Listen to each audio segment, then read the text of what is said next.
మనమందరం చేయగలుగుతుంటే ఎంత పెద్ద సంఖ్యలో అవుతా ఏంటంటే బీచ్ దాకా పోయి అట్లా రౌండ్ వేసుకొని ఆమె చేరుకొచ్చి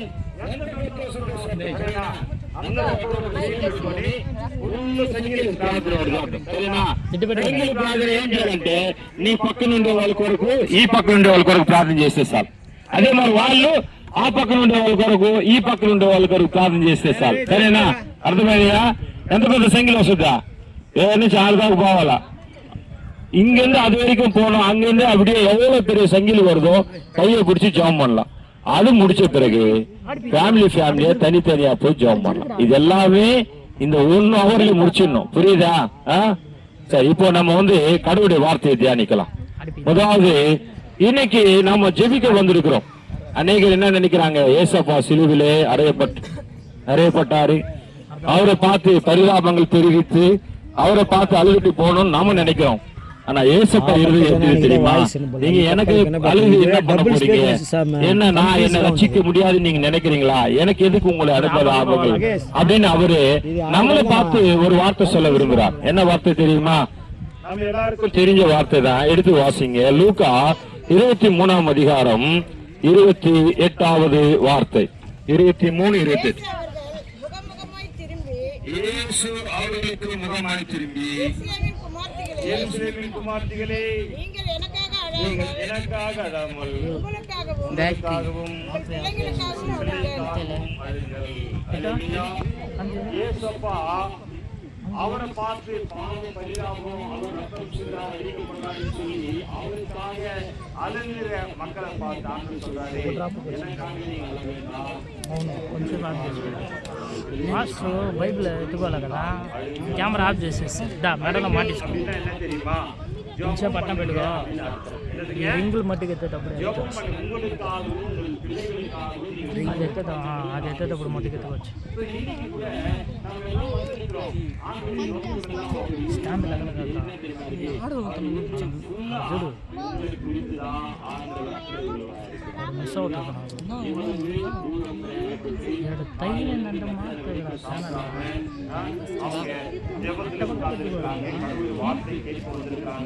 இவங்களை நான் எப்படி ஆசீர்வதிப்பது, வந்தவர்களை நான் எப்படி வெறுங்கையால் அனுப்புவது.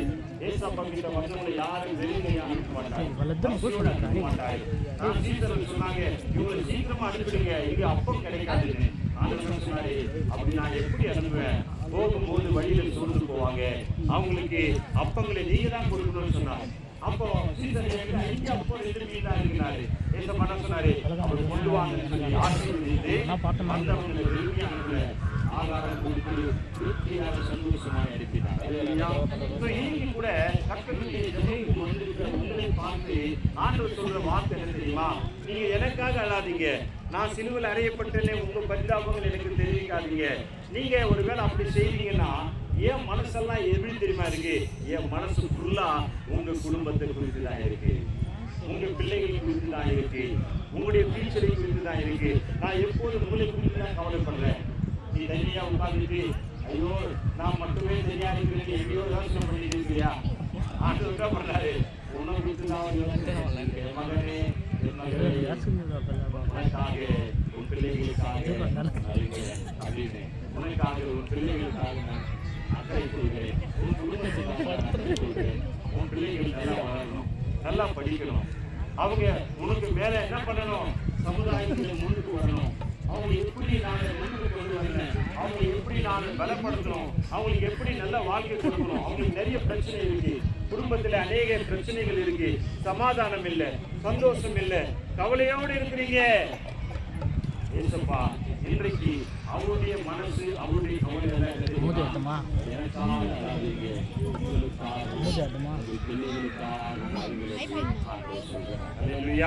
இன்னைக்கு ஜபத்துக்கு வந்திருக்க நாம் கடவுள் சொல்கிற ஒரு வார்த்தை, அவர் சொல்கிற ஜபம் என்னன்னா, யாருக்காக ஜெபம் பண்ணுங்க, உங்களுக்காக ஜெபம் பண்ணுங்க.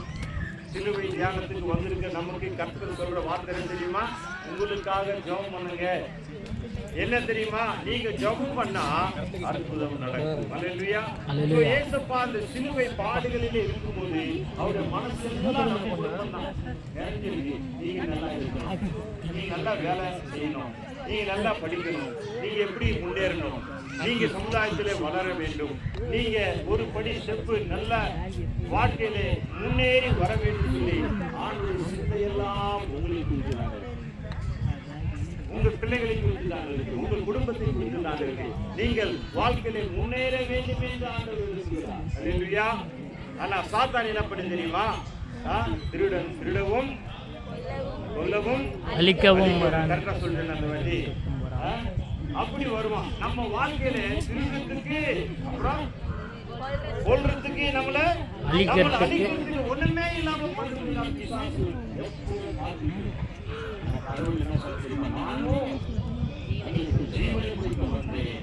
ஜீவன் பரிபூர்ணமடையவே வந்தேன். ஆண்டவர் சொன்ன மாதிரி என்ன பண்ணாரு? நமக்காக கல்வாரி சிலுவையிலே அவர் ஜீவனை கொடுத்துட்டார். அவர் நமக்கு லைஃப் கொடுத்துட்டார். அப்படி அந்த கல்வாரி சிலுவையிலே அவர் பாடுகளை படும்போது, அவர் ரத்தம் சிந்தின போது கூட அவர் சிந்தையிலே நினைக்கிற நினைவெல்லாம் உங்களை குறித்து தான் நினைக்கிறார். உங்கள் பிள்ளைகளை குறித்து தான் நினைக்கலாம். உங்கள் குடும்பத்தை குறித்து தான் நினைக்கிறார். அவர் சொல்றாரு, உங்களுடைய குடும்பத்துக்காக ஜெபம் பண்ணுங்க. உங்கள் குடும்பம் தான் எனக்கு முக்கியம். உங்களுடைய பிள்ளைகள் தான் எனக்கு முக்கியம். அவங்களை குறித்த சபைதான் எனக்கு இருக்கு. பிசாசு என்ன பண்ணா தெரியுமா? உங்களை சோதிக்கும்படி என்கிட்ட பர்மிஷன் கேட்டான். உங்களை ஒண்ணுமே இல்லாத என்கிட்ட பர்மிஷன் கேட்டான். நான் என்ன பண்றேன்னா நான் என்ன பண்றேன்? ஜெபிக்கிறவனா இருக்கிறேன் என்று ஆண்டவர் சொல்றார். அல்லேலூயா. நீங்க சொன்னா தெரியுமா? லூக்கா எழுதின சுவிசேஷம் 22ஆம் அதிகாரம் 31ஆம் வசனத்தை வாசிக்கலாம். பின்னும் கர்த்தர், சீமோனே சீமோனே, இது கோதுமையை சுலக்கினால் புடைக்கிறது போல சாத்தான் உன்னை புடைக்கிறதுக்கு உத்தரவு கேட்டான். சாத்தான் என்ன பண்றான்? நம்ம குடும்பத்தை, நமக்கு அநேக பிரச்சனை கொண்டு வந்து நமக்கு சமாதானம் இல்லாம நம் வாழ்க்கையை அழிக்கிறதுக்கு, கெடுக்கிறதுக்கு, தேவையில்லாத தீய பழக்கம், தேவையில்லாத சிநேகம், தேவையில்லாத கீழ்ப்படிதல், குடிப்பழக்கம், இப்படி எல்லாவற்றையும் கொண்டு வந்து நம்மை சீர்குலைக்க பிசாசு என்ன பண்றான்? அவன் வேலை செய்து கொண்டே இருக்கிறான். ஆனா அதுக்கு ஆப்போசிட்டா கடவுள் என்ன பண்றாரு தெரியுமா? வசனம் வாசிங்க. கடவுள் என்ன சொல்றாரு? நானும் உங்கள் விசுவாசம் ஒளிந்து போகாதபடிக்கு உனக்காக வேண்டிக் கொண்டே. இன்னைக்கு ஜெபத்துக்கு வந்திருக்கிறேன்னா, பிசாசானவன் உடம்பெடுக்கிறது போல சோதனைகளை கொடுக்க அவன் வந்து அவன் வேலையை செய்து கொண்டே இருக்கிறான். அதனாலதான் நம்ம குடும்பத்தில் என்ன நிம்மதி இல்ல, பிரச்சனை வருது, சோதனைகள் வருது, அநேக போராட்டங்கள் வருது. அவன் வந்து புடமெடுக்கிறது போல அவன் வேலை செய்து கொண்டிருக்கிறான். ஆனா கர்த்தர் இன்னொரு பக்கம் என்ன பண்றாங்க? உங்கள் விசுவாசம் உடைந்து போகாதபடிக்கு, நீங்கள் மனம் உடைந்து போகாதபடிக்கு, நீங்கள் மனசு சோர்ந்து போகாதபடிக்கு, உங்கள் வாழ்க்கை அழிந்து போகாதபடிக்கு என்ன பண்றாரா? உங்களுக்காக அவர் வேண்டுதல் செய்கிறார். அல்லேலூயா. இன்னைக்கு ஜெபிக்க வந்திருக்கோம். உபவாச ஜெபத்துல அதுவும் சிலுவை தியான கூட்டத்துல ஜெபிக்க வந்திருக்கோம். இந்த சிலுவை தியான உபவாச கூட்டத்துல இந்த சிலுவை ஏறும் போதுதான் ஆண்டவர் 2 வாட்டி மென்ஷன் பண்றாரு. அந்த 2 வாட்டி ஃபர்ஸ்ட் சொல்றாரு, எனக்காக நீங்க வேண்டாதீங்க, எங்களுக்காக ஜெபம் பண்ணாதுப்பா, உனக்காக உங்கள் பிள்ளைகளுக்காக அழுங்க. ஏன்னா என் மனசு ஃபுல்லா உங்களை குறித்து தான் கவலையா இருக்கு, உங்கள் பிள்ளைகளை குறித்து தான் கவலையா இருக்கு. அவங்க ஆசீர்வதிக்கப்படணும், அவங்க முன்னேறணும், அவங்க உயர்த்தப்படணும். என் இதயம் ஃபுல்லா உங்களை குறித்தே கவலை தான் இருக்கு. உங்களுக்காக நான் ஜெபிக்கிறேன், நீங்களும் ஜெபம் பண்ணுங்கன்னு ஆண்டவர் சொல்றார். அல்லேலூயா. அதே சிலுவையை ஏறுவதற்கு போது திருப்பதி அவர் திருவிருந்து எடுத்துக்கொள்ளும் போது சீமோன் கிட்ட ஆண்டவர் சொல்றாரு, சாத்தான் உன்னை என்ன பண்றாரு? உடம்பிடுவது போல முறத்துல உடம்பிடுவதற்கு அவன் கிட்ட அனுமதி கேட்டான். அவனால அவன் செய்வான். ஆனா நான் என்ன பண்றேன்? உங்கள் விசுவாசம் ஒழிந்து போகாதபடிக்கு உங்களுக்காக நான் வேண்டுகிறேன். அல்லேலூயா. சோ ஒரு பக்கம் பிசாசு சோதனை கொண்டு வருகிறான் நமக்கு எதிராக, நம்ம அழிக்கிறதுக்கு. ஆனா இன்னொரு பக்கம் இயேசுப்பா என்ன பண்ற? நமக்காக வேண்டிக் கொள்கிறார், நம்ம விசுவாசம் ஒழிந்து போகாதபடிக்கு. இப்ப உங்ககிட்ட ஒரு கேள்வி கேட்கிறேன். இந்த பக்கம் சாத்தான் வந்து சோதனை கொண்டு வர்றாரு, இந்த பக்கம் ஆப்போசிட்ல ஏசப்பா நாம் விழுந்து போகாதபடி நமக்காக ஜெபம் பண்றாரு. ரெண்டு பேருக்கு ஆப்போசிட் சண்டை. இப்போ நீங்க பதில் சொல்லுவோம், இந்த ரெண்டு பேர் சண்டை போட்டா இந்த ரெண்டு பேர்ல யார் ஜெயிப்பாங்க? நீங்க சொல்லுங்க, யார் ஜெயிப்பாங்க? யாரா சொல்லுது? நீ நல்லா வருவோம் பாருங்க, ஆண்டவன் ஆசீர்வதிப்பார். இப்ப புரியுதா விளக்கம்? ஒரு பக்கம் சாத்தான் நமக்கு சோதனை கொடுக்குது, புடம் எடுக்கிறது புறத்துல போட்டு புடம் எடுக்கிறது போல அவன் புடம் எடுக்கிறான். அதனால நமக்கு பிரச்சனை, சோர்வு எல்லாம் வருது. ஆனா நம்ம கண்ணுக்கு தெரியலாம் சாத்தானுடைய பிரச்சனை தான் தெரியுது. இன்னொரு பக்கம் ஏசப்பா நிக்கிறது நம்ம கண்ணுக்கு தெரியும். அவர் இன்னொரு பக்கம் நின்று அவர் என்ன பண்றாரு? விசுவாசம் ஒளிந்து போகாதபடி உங்களுக்காக அவர் வேண்டுதல் செய்கிறார்.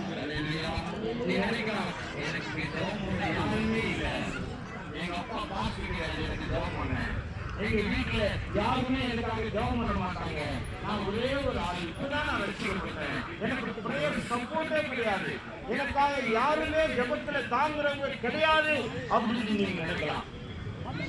ஏசப்பா சொல்றாரு, உன் விசுவாசம் ஒளிந்து போகாதபடிக்கு நான் என்ன பண்றேன்? உனக்காக வேண்டுதல் செய்கிறேன். சிலுவை தியான கூட்டத்திலே ஜெபிக்க வந்திருக்கிற உங்களுக்கு கடவுளுடைய மனது எப்படி இருக்குன்னா, கடவுளுடைய மனசு எப்படி இருக்குன்னா, அவருடைய மனசு பூரா உங்களுக்காகவும் உங்கள் பிள்ளைகளுக்காகவுமே அவர் ஜெபிக்கிறவராக இருக்கிறார். ஆனா நாமும் ஐயோ பாவம் இயேசு சிலுவையில் அறைந்தாங்க, ஆண்டவர் ரத்தம் சென்றாரு, ஆண்டவர் அடிக்கப்படுறாரு அப்படின்னு சொல்லி ஏசப்பா மேல பரிதாபம் மனிதாபங்கள் தெரிவிக்க வந்திருக்கு. நமக்கு ஏசப்பாவுக்கு அவர் அடியை குறித்து அவருக்கு கவலையே கிடையாது. அவர் ரத்தம் சென்றது குறித்து அவர் சிந்திக்கவே கிடையாது. அவரு சத்து போறது குறித்து அவர் ஒரு நாளும் அவர் என்ன பண்ணல, துக்கப்படுறதே கிடையாது. அவருடைய சிந்தை எல்லாம், அவருடைய நோக்கம் எல்லாம், அவருடைய ஆசை எல்லாம் சொல்றாரு, இஸ்ரவேலின் குமாரர்களே என்ன பண்ணுங்க, எனக்காக நீங்கள் அலாம. அப்படின்னா அலாம அப்படின்னா ஜெபம் பண்ணாம அப்படின்னா என்னது? பிரேயர். எனக்காக நீங்க பிரேயர் பண்ணாம யாருக்காக பண்ணீங்க? உங்களுக்காகவும் உங்கள் பிள்ளைகளுக்காகவும். ஏன்னா அதுதான் என் விருப்பம். என் மனசு நிறைவேற்றலாம், என் மனசுல இருக்கிற ஏக்கம், என் மனசுல இருக்கிற கவலை, என் மனசுல இருக்கிற நிலைவு எல்லாமே I'm always thinking about your family and your children. இல்லையா?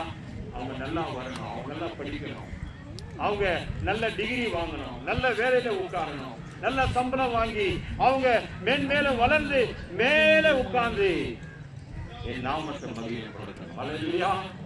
என் கவலை எல்லாம் உங்கள் பிள்ளைகள். எப்படி அம்மா சொன்னாங்க இல்லையா, என் கவலை எல்லாம் என் மகன் தான்.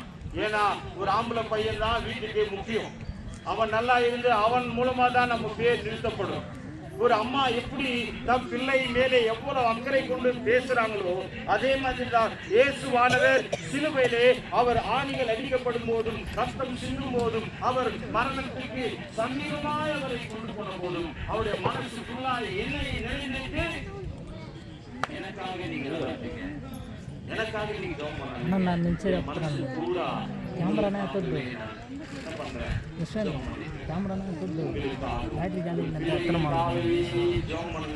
சொன்னாரு. சொன்னவர் என்ன பண்றாரு? உங்களுக்காக ஜெபமும் பண்றார். எங்க பேதுருகிட்ட சொல்றாரு இல்லையா, சாத்தான் உங்களை புடமிட பார்த்தான், சோதனை கொண்டு வர பார்த்தான், நானும் அதற்கு மறுப்பு தெரிவித்து உங்கள் விசுவாசம் ஒழிந்து போகாதபடி அதில் நீங்கள் ஜெயிக்கும்படிக்கு நான் உங்களுக்காக வேண்டுதல் செய்கிறேன். அல்லேலூயா.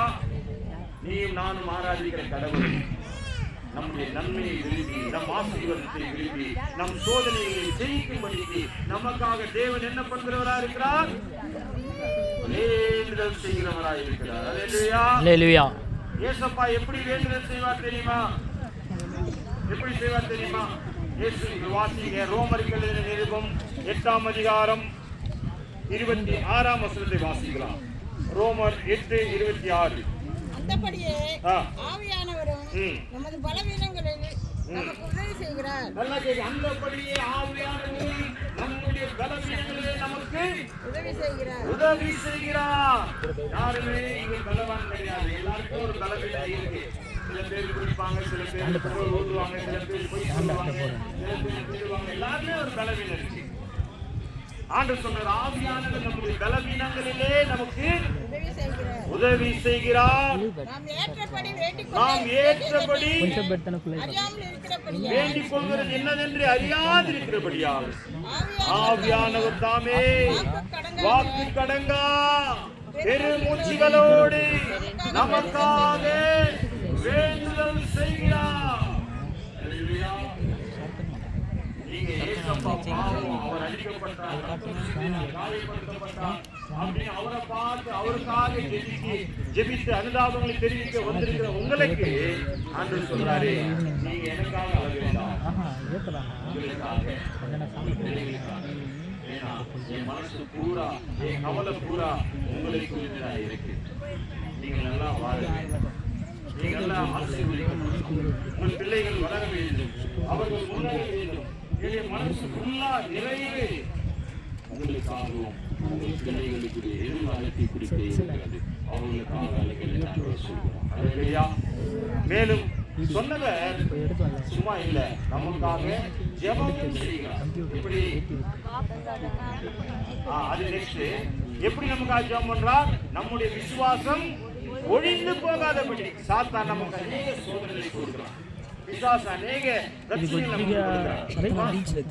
பிரச்சனை இல்லாதது யாருமே இல்லை. அப்படிதானே?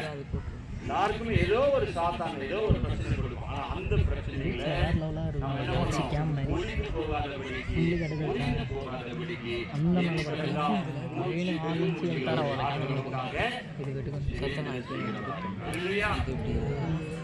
ஆண்டவர் சொன்னார், உங்கள் விசுவாசம் ஒழிந்து போகாதபடி நான் உனக்காக வேண்டுதல் செய்கிறேன். நம்ம விசுவாசம் ஒழிந்து போகாதபடி. இன்னைக்கு நாம நிக்கிறோம்னா நம்ம விழுந்து போகல இல்லையா? நமக்கு வந்த சோதனை வேறு யாருக்குமே வந்தா நிக்க மாட்டாங்க. உண்மைதான், அது நான் பொய் சொல்லல.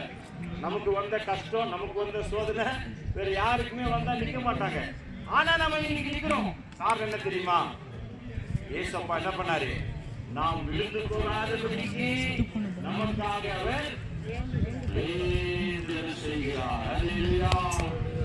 ఆయన మన కొరకు ప్రార్థన చేసేదాన్ని బట్టి మనం పడిపోకుండా ఎన్నో శోధనలు సహించి మన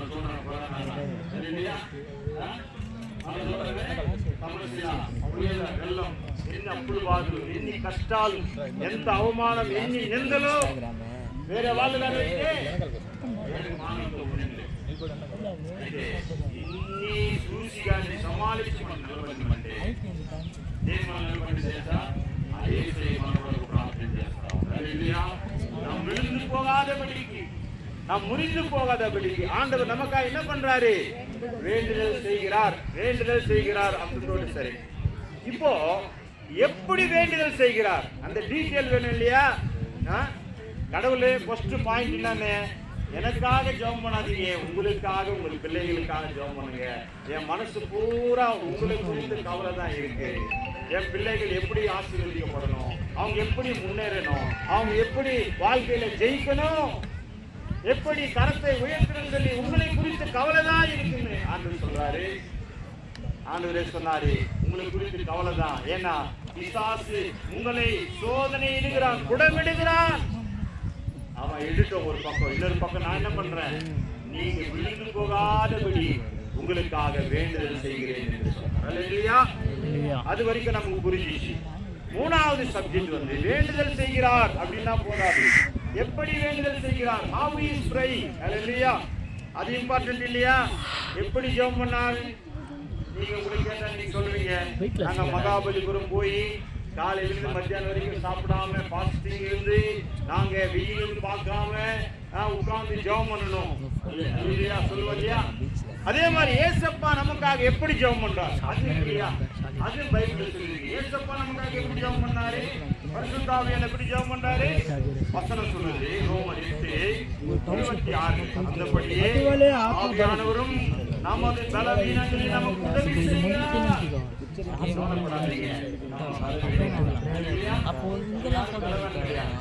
யாருக்காவது எல்லாருக்கும் ஒரு வீக்னஸ் இருக்கு. வீக்னஸ் இல்லாத மனுஷன் இல்ல. ஏதோ ஒரு weakness. ஆனா நம் கடவுள் நல்லவர். அவர் என்னவர்? எப்படிப்பட்டவர் தெரியுமா? நம்முடைய பலவீனங்களை நமக்கு உதவி செய்கிறவர். ஹல்லேலூயா.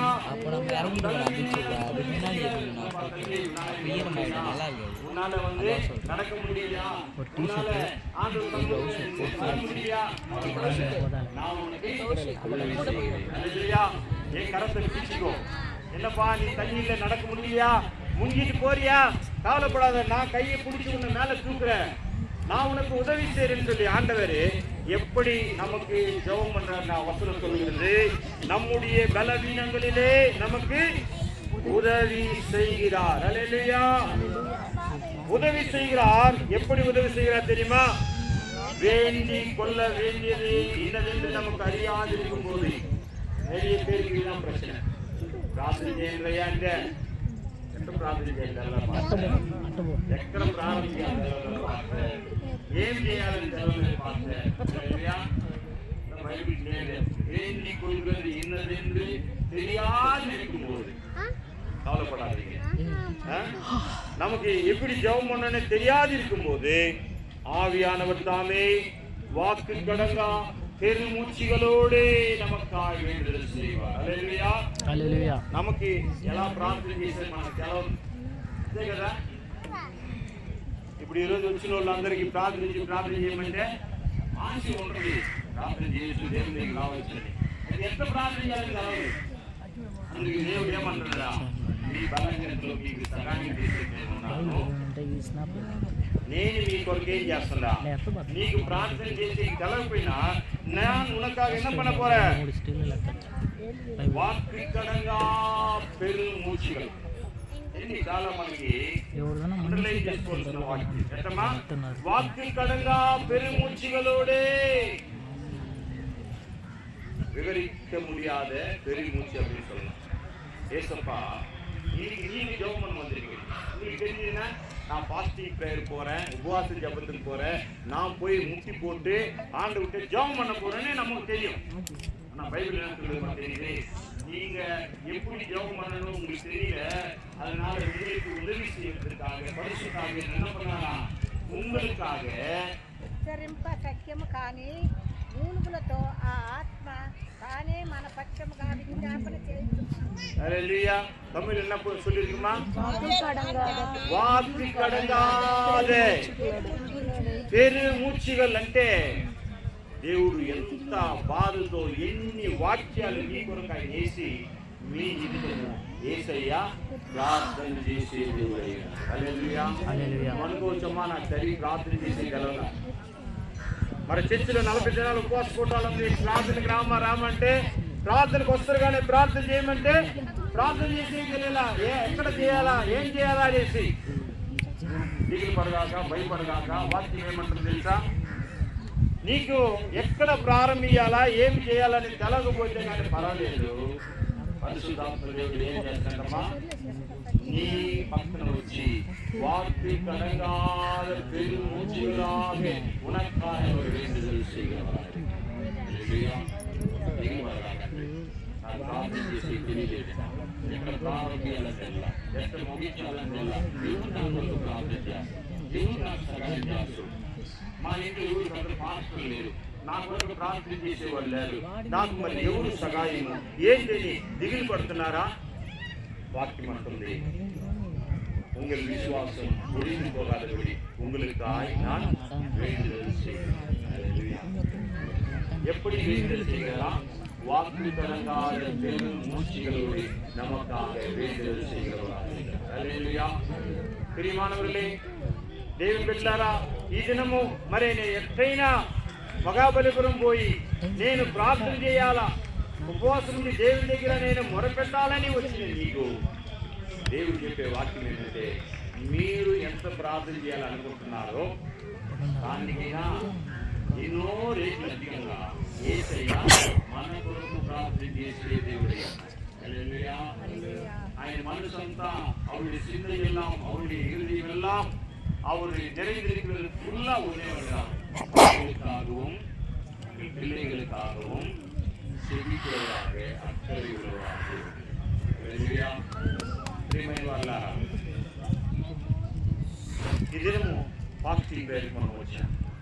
మనం ఏమి ప్రార్థన చేయాలని మనకు తెలియకపోయినా కానీ పరిశుద్ధ ஆவியானவர் வாக்குக்கடங்கா பெருமூச்சுகளோடு நமக்காகவே வேண்டுதல் செய்கிறவராய் இருக்கிறார். ஹல்லேலூயா.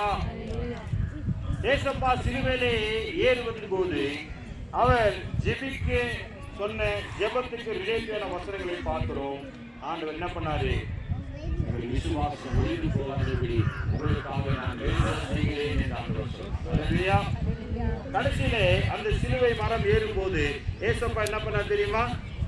கெத்சேமனே தோட்டத்துக்கு போய் சீசர்களோடு கூட என்ன பண்ணார் தெரியுமா? ஜெபம் பண்ணினார். ஹல்லேலூயா. ஜெபம் பண்ணி அவர் அங்கே ஒரு வார்த்தை சொன்னார். 1 மணி நேரமாவது என்னோடு கூட விழித்திருந்து ஜெபிக்க கூடாத. எத்தனை வசனம் அது? மார்க் எழுதின சுவிசேஷம் 14ஆம் அதிகாரம் 37ஆம் வசனம் வாசிங்க. மார்க் 14:37.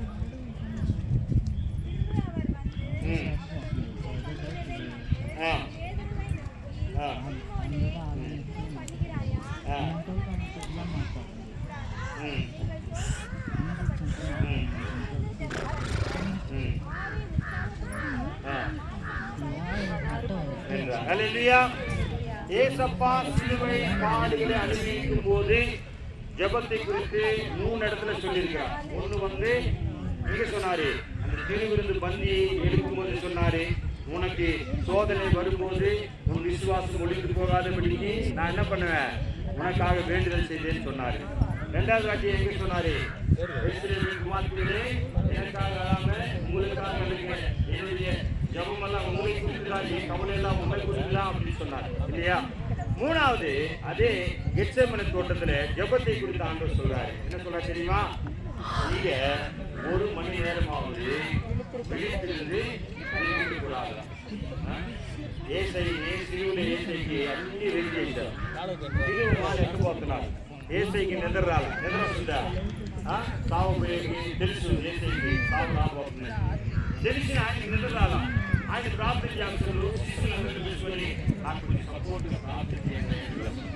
మనలాగా వచ్చిన వాళ్ళు మరి బాగా నైట్ ఏం చేస్తారు? அப்பவும் ராஜ்யராஜ்யம் வந்தாங்க. வந்து கெத்சேமனே తోటలో జపం பண்ண சொன்னா ఏసైకి నిద్ర రాలా. ఆయన ప్రార్థన చేస్తున్నారు. అయితే శిష్యులు ఏం చేసిండ్రా?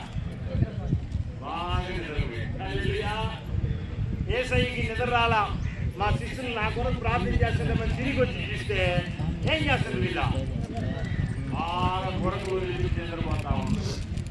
ఏసైకి బాధ అనిపించింది. అయ్యా నేను అప్పు చెప్పుకోకపోతున్నా, సిలువలో ఎక్కిపోతున్నా, ప్రాణం దిగిపోతున్నా, నా కొరకు ప్రార్థన చేయమంటే మీరు బాగా నిద్రపోతున్నా అనేసి దేవుడు అనుకుంటున్నాను. ఏం తెలుసా? 1 மணி நேரமாவது விழித்திருந்து என்னோடு கூட ஜெபம் பண்ணக்கூடாதா? இல்லையா? சிலுவை பாடுகளிலே சிலுவை மரத்தை ஏறும்போது ஏசப்பா మనకు చెప్పిన మాట ఏంటంటే, గంటైనా నా కొరకు వేగి ఉండి ప్రార్థన చేయకూడదా? హల్లెలూయా. మా ఉపవాస ప్రార్థనకి మహాబలి కొరకు వచ్చింది యేసయ్య. ఆయన డైరెక్ట్ గా అడిగారు. బైబిల్లో కొన్ని లెటర్స్ పట్టుకుని 2 లెటర్లు ఉంటాయి. ఏం తెలుసా? యేసయ్య మాట్లాడేది 2లో రాసి. ఎందుకంటే దేవుడు కదా, ఆయనే డైరెక్ట్ గా మాట్లాడేది. సో ఆయనే డైరెక్ట్ గా మాట్లాడినమ్మా ఏం మాట? 1 மணி நேரமாவது விழித்திருந்து ஜெபம் பண்ணக்கூடாதா? அல்லேலூயா. சரி, மகாபலி உபவாசம் ஜபத்துக்கு வந்திருக்கிற நீங்க உங்களை பார்த்து ஆண்டவர் கேட்கிற கேள்வி, ఒక గంటైనా ప్రార్థన చేస్తారా? அல்லேலூயா. దేవుడికి ఏం జవాబు ఇస్తారు? మీరా శిష్యులు జవాబు బాగా తిని పనుకొని నిద్రపోయి గురకలు కాదు. அல்லேలూయా. అయితే యేసయ్య హృదయము, యేసయ్య చెప్తుండ్రు. ఏం చెప్తుంది తెలుసా? ఎందుకు 1 గంటైనా ప్రార్థన చేయాలని దానికి జవాబు అని చెప్తుంది. ఏం చెప్తుంది తెలుసా? சோதனை உட்படாதபடிக்கு. ஹல்லேலூயா. அப்படின்னா என்ன தெரியுமா? உங்க வாழ்க்கையில சோதனை வராதபடிக்கு, பிசாசு உங்களை பிரச்சனை கொடுக்காதபடிக்கு நீங்க என்ன பண்ணுங்க? 1 மணி நேரமாவது விழித்திருந்து ஜெபம் பண்ணுங்க. அல்லேலூயா. இன்னைக்கு உபவாச கூட்டத்துக்கு வந்திருக்கிற நாமோ என்ன பண்ணணும்? வாழ்க்கையில ஜெபத்தை என்ன பண்ணணும்? முக்கியத்துவத்தை அறிந்து ஜெபிக்க நாம நேரத்தை என்ன பண்ணணும்? ஒதுக்கி வைக்கணும். அல்லேலூயா. ஒருவேளை இன்னைக்கு இருக்கிற வேலையில, இன்னைக்கு இருக்கிற பிஸியான வாழ்க்கையில 1 மணி நேரம் உங்களுக்கு டைம் கிடைக்கும்னா 1/2 மணி நேரம் என்ன பண்ணணும்? ஜெபத்திற்கு அல்லேலூயா. குடும்ப ஜெபங்கள் என்ன பண்ணணும்? டெய்லி ఇంట్లో కూర్చొని కుటుంబ ఆరాధన జరిగిందనుకో ఇంట్లో ప్రార్థన లేకపోతే మనకేం వస్తాయా? సోదరులు వస్తాయి. హల్లెలూయా. అందుకే వాక్యం అంటుంది, எனக்காக 1 மணி நேரமாவது நீங்க వీటిల్ది జపం హల్లెలూయా. ఎందుకు అట్లా చేయాలా? చేయకపోతే ఏమొస్తుందంటే అక్కడే వాక్యం చెప్తుంది, సోదరులు పడకుండా మీరు వెళ్ళి ప్రార్థన చేయండి. ఎవరు ఇంట్లో ప్రార్థన ఉండదో, ఎవరెవరి ఇంట్లో ప్రార్థన ఉండదో వాళ్ళ ఇంట్లో ఏమొస్తాయమ్మా? సాతాను శోధనలు ఉంటాయి. కాబట్టి సాతాను శోధనలు మనకు రాకుండా ఉండాలంటే యేసయ్య చెప్పిన మార్గం, తెలుగు మార్గం చెప్పేసి ముందు ఆయన చెప్పిన మార్గం ఏంటంటే ఒక గంటైనా మీరు వెలుగు కలిగి ప్రార్థన చేయకూడదా? హల్లెలూయా.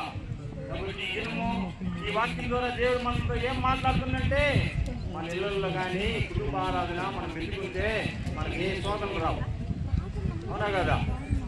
దేవుడు చెప్పిన మాట. కాబట్టి మీ ఇళ్లలో రోజుకి ఒక 60 ఒక పాట పాడి బైబిల్ వాక్యం చదివి ప్రార్థన చేసుకుంటే మీకు ఏ శోధన. ஹல்லேலூயா. அவர் சிலுவை மரம் ஏறுவதற்கு முன்பாக அவர் சொன்ன ஒரு வார்த்தை, 1 மணி நேரமாவது விழித்திருந்து ஜபத்தை குறித்து தான் இன்னைக்கு தியானம். ஃபர்ஸ்ட் என்ன ஜபம்? ஆண்டவர் என்ன சொன்னாரு? எனக்காக ஜெபம் பண்ணாதீங்க, உங்களுக்காக பிள்ளைகளுக்காக ஜெபம் பண்ணுங்க.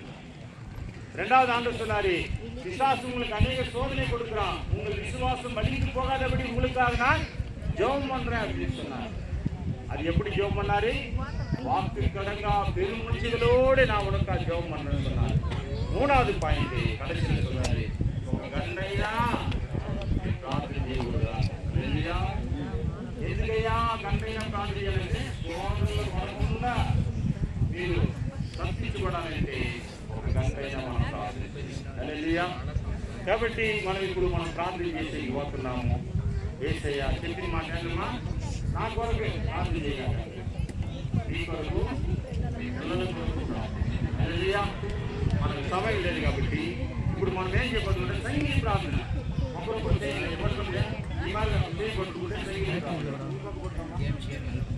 పట్టుకుంటే సంగీలు కాదు. సరేనా? మనం ఎంత పెద్ద సంగీలో వస్తుందో చూద్దాం. లైన్ ఉండి ఈ పక్క నేను పట్టుకున్నాను, ఈ పక్క ఏ ప్రార్థన ప్రార్థన చేయాలా, ఈ పక్క మా